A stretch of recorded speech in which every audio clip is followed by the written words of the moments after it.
Look at Randy Orton slithering. Oh, watch out, watch out, watch out, watch out! R.K.O. It's the cover.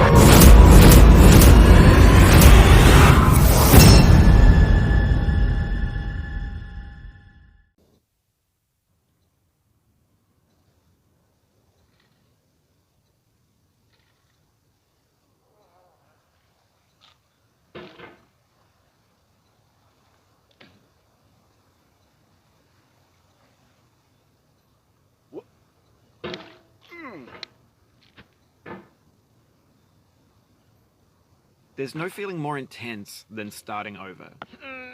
If you deleted your homework the day before it was due, as I have, or if you left your wallet at home and you have to go back after spending an hour in the commute. If you won some money at the casino and then put all your winnings on red but it came up black. If you got your best shirt dry cleaned before a wedding and then immediately dropped food on it. If you won an argument with a friend and then later discovered that they just returned to their original view. Starting over is harder than starting up. If you're not ready for that, like if you've already had a bad day, then what you're about to go through might be too much. Feel free to go away and come back. I'll be here. Alright, thanks for coming with me on this trip. I'll understand if you have to take a break at any point. Just find a safe place to stop and quit the game. And don't worry, I'll save your progress, always, even your mistakes. This game is a homage to a free game that came out in 2002, titled Sexy Hiking.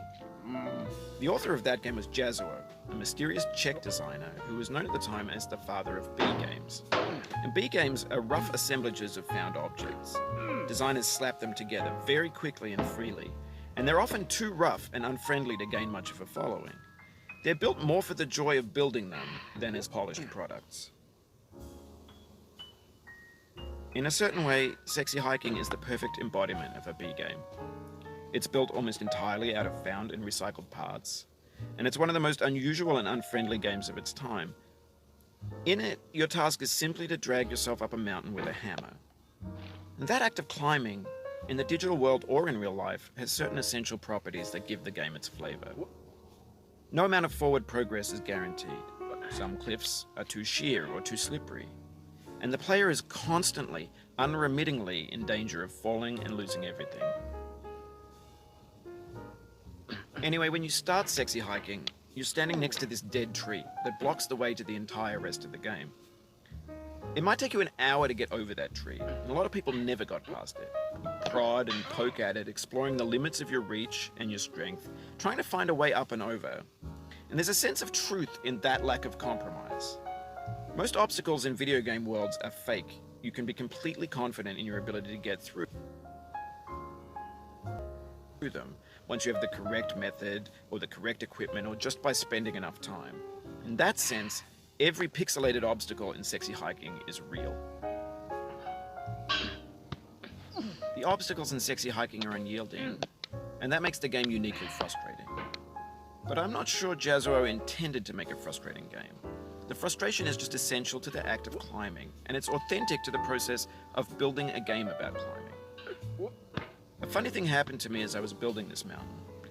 I'd have an idea for a new obstacle, and I'd build it, test it, and it would usually turn out to be unreasonably hard.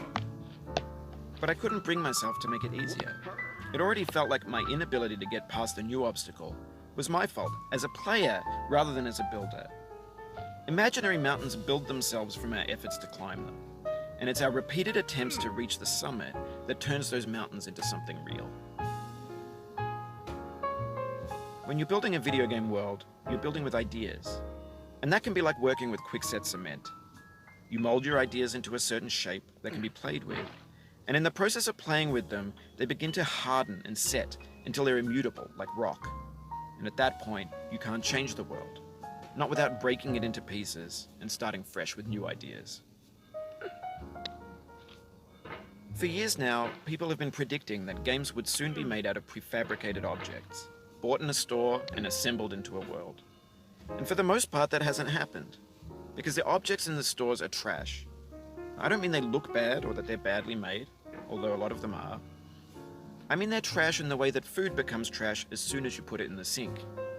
Things are made to be consumed and used in a certain context, and once the moment is gone, they transform into garbage. In the context of technology, those moments pass by in seconds. Over time, we've poured more and more refuse into this vast digital landfill that we call the internet. It now vastly outnumbers and outweighs the things that are fresh and untainted and unused. When everything around us is cultural trash, trash becomes the new medium, the lingua franca of the digital age. And you can build culture out of trash, but only trash culture. Be games, be movies, be music, be philosophy. Maybe this is what digital culture is. A monstrous mountain of trash, the ash heap of creativity's fountain. A landfill with everything we ever thought of in it. Grand, infinite, and unsorted. There's 3D models of breakfast, Gen X's fanfic novels, scan magazines, green screen Shia LaBeouf, banned snuff scenes on Live League. Facebook's got lifelike bots with unbranded adverts and candid shots of Kanye and Taylor Swift mashups, car crash epic failed GIFs, Russian dashcam vids, discussions of McRibs, discarded, forgotten, unrecycled, muddled, rotten, untitled. Everything's fresh for about 6 seconds, until some newer thing beckons, and we hit refresh. And there's years of persevering, disappearing into the pile, out of style, out of sight. In this context, it's tempting to make friendly content that's gentle, that lets you churn through it but not earn it. Why make something demanding if it just gets piled up in the landfill, filed in with the bland things? When games were new, they wanted a lot from you. Daunting you, taunting you, resetting and delaying you. Players played stoically. Now everyone's turned off by that. They want to burn through it quickly. A quick fix for the fickle, some tricks for the clicks of the feckless. But that's not you, you're an acrobat. You could swallow a baseball bat. Now I know, most likely you're watching this on YouTube or Twitch, while some dude with 10 million views does it for you. Like a baby bird being fed chewed up food. That's culture too. But on the off chance that you're playing this, what I'm saying is, trash is disposable, but maybe it doesn't have to be approachable. What's the feeling like? Are you stressed? I guess you don't hate it if you got this far, feeling frustrated. It's underrated. An orange is sweet, juicy fruit locked inside a bitter peel. That's not how I feel about a challenge. I only want the bitterness. It's coffee. It's grapefruit. It's licorice. It feels like we're closer now. Composer and climber, designer and user. You could have refused, but you didn't. There was something in you that was hidden, that chose to continue. It means a lot to me that you've come this far, endured this much. Every wisecrack, every insensitivity, every setback you've forgiven me is a kingly gift that you've given me. We have the same taste, you and I. It's not ambition, it's ambition's opposite. An obdurate mission to taste defeat. You'll feel bad if you win, so I put this snake in for you. Have you thought about who you are in this? Are you the man in the pot, Diogenes? Are you his hand? Are you the top of his hammer? I think not. Where your hand moves, the hammer may not follow, nor the man, nor the man's hand. And this you're his will, his intent, the embodied resolve in his uphill ascent. Now, you've conquered the ice cliff, the platforms, the church, and the rectory. The living room and the factory, the playground, the construction site, the granite rocks, and the lakeside. You've learned to hike. There's no way left to go but up, and in a moment I'll shut up. But let me say, I'm glad you came.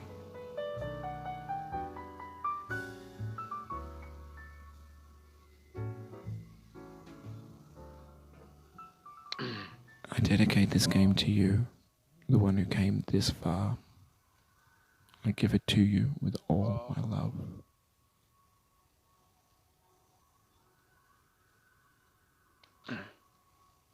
No.